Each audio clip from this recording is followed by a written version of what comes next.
Assalamualaikum warahmatullahi wabarakatuh. Kembali lagi bersama saya Kurniawan. Kali ini saya masih membahas tentang dasar-dasar perpajakan, yaitu tentang PPN masukan dan PPN keluaran. Oh ya, sebelum itu teman-teman bisa subscribe dulu di bawah ya. Oke, kita lanjut.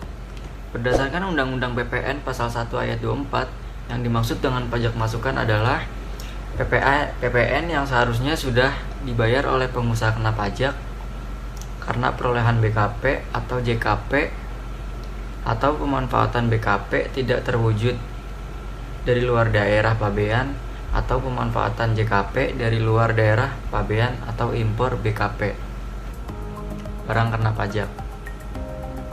Berdasarkan Undang-Undang PPN Pasal 1 Ayat 25, yang dimaksud dengan pajak keluaran adalah PPN terutang yang wajib dipungut oleh pengusaha kena pajak yang melakukan penyerahan BKP, penyerahan JKP, ekspor BKP berwujud, ekspor BKP tidak berwujud, dan JKP, jasa kena pajak. Nah, kemudian ada Undang-Undang PPN Pasal 9 Ayat 2, menyatakan bahwa pajak masukan dalam suatu masa pajak dikreditkan dengan pajak keluaran dalam masa pajak yang sama. Jadi dikreditkan dengan pajak keluaran dalam masa pajak yang sama, kayak gitu. Nah, di sini ada Undang-Undang PPN Pasal 9 Ayat 2B, menyatakan bahwa pajak masukan yang dikreditkan harus menggunakan faktur pajak yang memenuhi persyaratan sebagaimana dimaksud dalam Undang-Undang PPN Pasal 13 Ayat 5 dan Ayat 9. Undang-Undang PPN Pasal 9 Ayat 3 menyatakan bahwa apabila dalam suatu masa pajak keluaran lebih besar daripada pajak masukan, selisihnya merupakan pajak pertambahan nilai yang harus disetor oleh pengusaha kena pajak. Kemudian Undang-Undang PPN Pasal 9 Ayat 4 menyatakan bahwa apabila dalam suatu masa pajak masukan yang dapat dikreditkan lebih besar daripada pajak keluaran, selisihnya merupakan kelebihan pajak yang dikompensasikan ke masa pajak berikutnya. Jadi jika pajak masukan lebih dari pajak keluaran, itu pajaknya lebih bayar. Nah, jika pajak masukan kurang dari pajak keluaran, itu pajaknya kurang bayar, kayak gitu. Nah, kemudian ada contoh soal nih. PT Mikita Cookies telah dikukuhkan sebagai PKP, pengusaha kena pajak, dan berikut ini informasi berkaitan dengan PM yang telah dibayar dan PK yang dipungut selama 1 semester. Dimulai dari bulan Januari 2014, pajak yang telah dibayar saat perolehan BKP 6 juta. Pajak keluaran yang telah dipungut sama dengan 3 juta. Di bulan Februari 2014, pajak yang telah dibayar saat perolehan BKP 6 juta. Kemudian pajak keluaran yang telah dipungut 7 juta. Nah, di bulan Maret 2014, pajak yang telah dibayar saat perolehan BKP 6 juta, pajak keluaran yang telah dipungut 12 juta. Di bulan April 2014, pajak yang telah dibayar saat perolehan BKP 5.500.000, pajak keluaran yang telah dipungutnya 0 rupiah. Kemudian di bulan Mei 2014, pajak yang telah dibayar saat perolehan BKP 10.960.000, pajak keluaran yang telah dipungutnya 0 rupiah. Kemudian di bulan Juni 2014, pajak yang telah dibayar saat perolehan BKP 0 rupiah, pajak keluaran yang telah dipungut 10.700.000.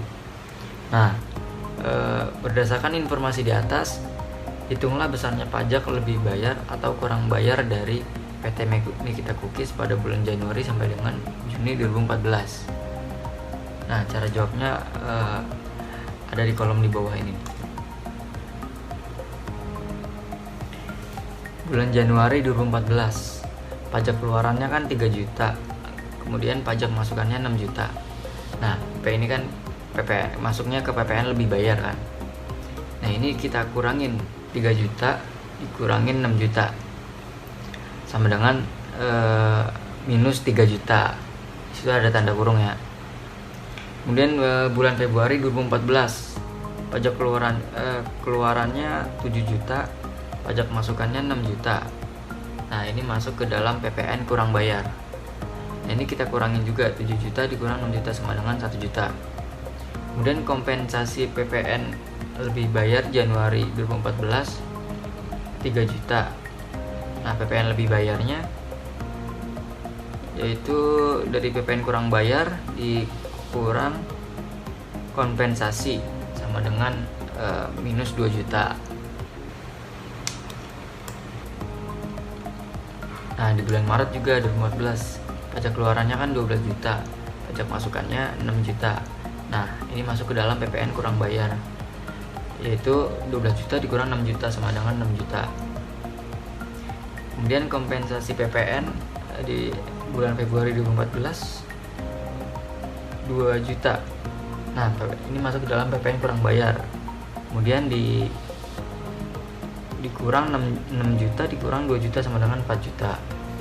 Dan di bulan April juga pajak keluarannya kan 0 rupiah. Ada pajak masukannya 5.500.000. Nah, PPN lebih bayarnya 5.500.000.